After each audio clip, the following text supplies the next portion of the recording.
Hi, welcome back. This is the tutorial for my reformed gym chalk. And I know that there are a lot of others out there, but this is the way I do mine. You can do it however you want, but this is how I do mine. So this is gym chalk powder from my 4-block crush that I just posted, if you want to check that out. But this is unsifted, natural gym chalk, just regular crushed gym chalk. So what we're gonna do, we always sift powders, always, always, always. No matter what, if you think it's smooth, sift it. If you recycle, sift it. That's how I always get mine powdery. So I have a bowl over here and a sifter. So let's just sift this.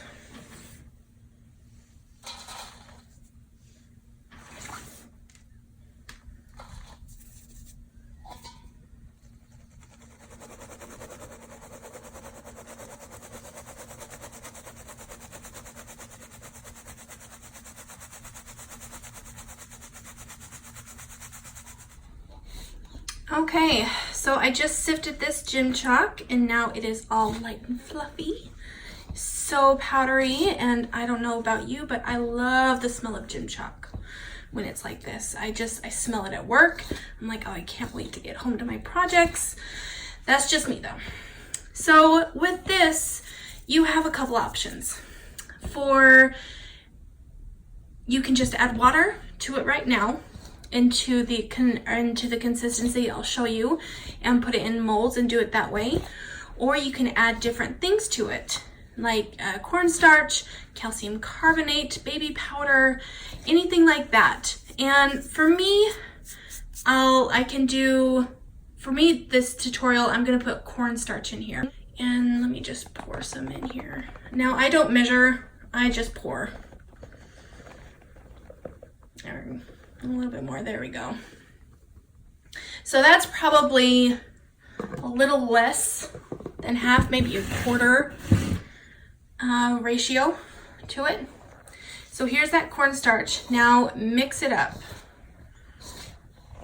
Okay, so now this is where you can just do it just plain white, or you can add color. And I love color, as you can tell by my page. So we are actually gonna do this bright, bright yellow. Now this is a lot of powder. So we're gonna add, let's just add the whole bottle. It's a small bottle anyway. So let's do that. Now mix it in until it's all throughout the powder and you don't see any big lumps or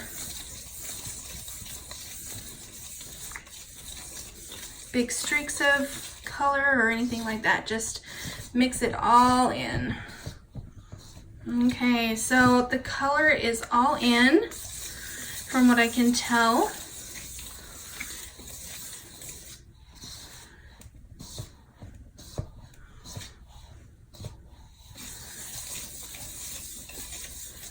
So there we go. Okay, so this is the time where I add water. So I just have some water and we're gonna pour some in.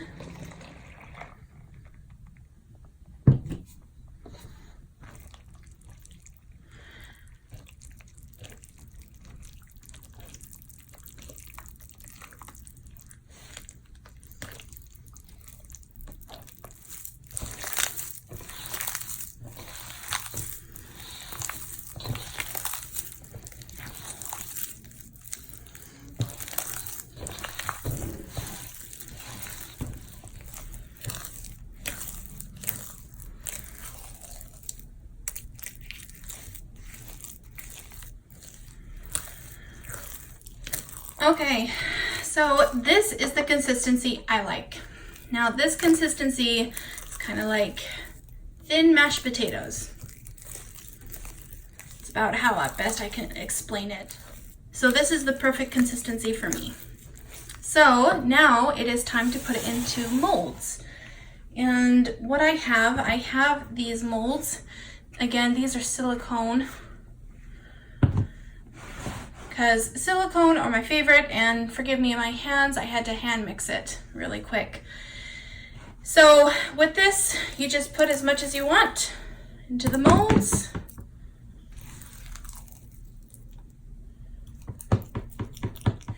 And then when it's in the mold, what you want to do is, with the silicone, it's easy. You can just run it back and forth like this.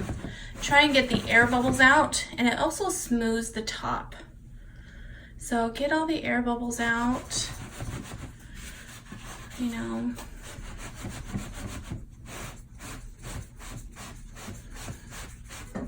There you go. So that's the first mold. Let's get the second one.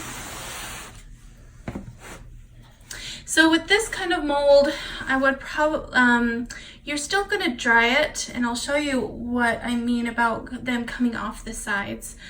But you wanna get this, set this somewhere flat, so it can dry flat. And then just keep a watch over it. These bigger molds, these probably will dry in about 5 to 7 days, just to get them off the edge of the container. But let me show you what I mean. And now this is kind of like cornstarch crunchies, where you wait until they're set. Again, this is what I mean. So this is chalk that I made about 4 days ago. Now this is recycled chalk from my blue cornstarch crumble on top of gym chalk, and I just recycled it. So this has just gym chalk and cornstarch in it, but you can see from the sides that they are coming apart from the side, and that's what you want when they're set. So with this, you can just take them out very carefully, and they look like this. So again, this is just like cornstarch crunchies. You want them set, and then get them out of the mold to dry further. So let me just take all of these out. Again, just lift it up, take it out, and see a perfect square. We'll put that on the cookie sheet. Now this is from my hot pink one that I did, cornstarch covered gym chalk, my hot pink one. So let's take these out too. Might as well. Made these on the same day, so about 4 days ago. So this is what they look like. Again, they're just perfect little squares of gym chalk and cornstarch. And typically what I like to do is I will get a baking rack, a cooling rack, you know, with the wires, and I will put these on those so they have air all around them and they dry faster. But what I want to look for now, these will continue or finish drying on that rack, and it will take probably about another 5 to 7 days air dry, just because they're still wet. But when I know that they're ready is that when I pick them up, they're light. There's no weight to them at all. And for me, I like to not wait until they're crunchy. Now I know Southern Charm, I know she likes to wait 3 weeks for them to dry and until they're crunchy, but that's how I do mine. I just wait until they're light and airy. There's no weight to them when you pick them up, and that's how I know that they're ready to crumble.